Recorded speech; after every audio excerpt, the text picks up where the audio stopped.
ओम गणेशाय नमः। मोहिनी एकादशी 2025 की जो शुभ मुहूर्त है, आइए जान लेते हैं। मोहिनी एकादशी जो है वो शुक्ल पक्ष की एकादशी होती है, बैसाख महीने की 8 मई को यह मनाई जाएगी। यह व्रत 8 मई को ही रखा जाएगा क्योंकि उदय तिथि की मान्यता यह है कि एकादशी 7 मई को सुबह 10:19 पर शुरू हो जाएगी और 8 मई को दोपहर को 12:29 पर खत्म होगी।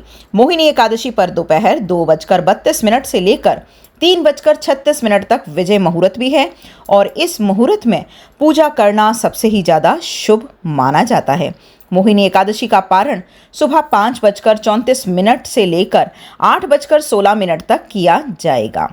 इस दिन इस एकादशी को इसलिए भी मनाया जाता है क्योंकि भगवान विष्णु ने इसी दिन मोहिनी अवतार लिया था। उन्होंने समुद्र मंथन के समय देवताओं को अमृत पिलाया था और भगवान विष्णु के इस रूप में मोह और माया पर जीत हासिल की थी। इसीलिए यह व्रत हमें मोह माया से दूर करने वाला और अपनी आत्मा को शुद्ध करने की राह दिखलाता है। इस दिन व्रत करने से घर में सुख, शांति, समृद्धि, वैभव, सौभाग्य और धन बढ़ता है।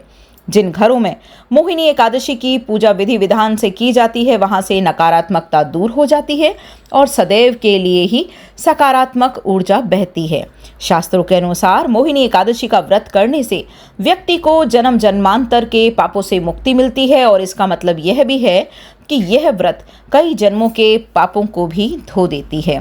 मोहिनी एकादशी के दिन सुबह जल्दी उठना चाहिए, ब्रह्म मुहूर्त में उठकर नहाना चाहिए, साफ वस्त्रों को पहनना चाहिए और व्रत करने का संकल्प लेना चाहिए। भगवान विष्णु की मूर्ति या तस्वीर को पीले रंग के फूल समर्पित करने चाहिए। चंदन, अक्षत, फूल, तुलसी के पत्ते, दीपक, धूप और नैवेद्य से भी पूजा करनी चाहिए। व्रत के दिन मोहिनी एकादशी की कथा सुनना बड़ा ही जरूरी होता है। ऐसा करने से ही व्रत का पूरा फल आपको प्राप्त होता है और बाद में आरती भी करें। पूरे दिन भगवान विष्णु का नाम जपते रहें, भजन और कीर्तन करें, उपवास रखें। आप फल खा सकते हैं लेकिन अनाज, चावल और दालें खाने से आपको बचना है।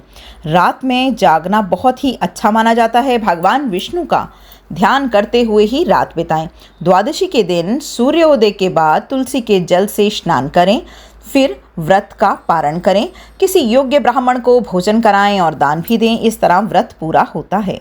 बोलो लक्ष्मी नारायण भगवान की जय।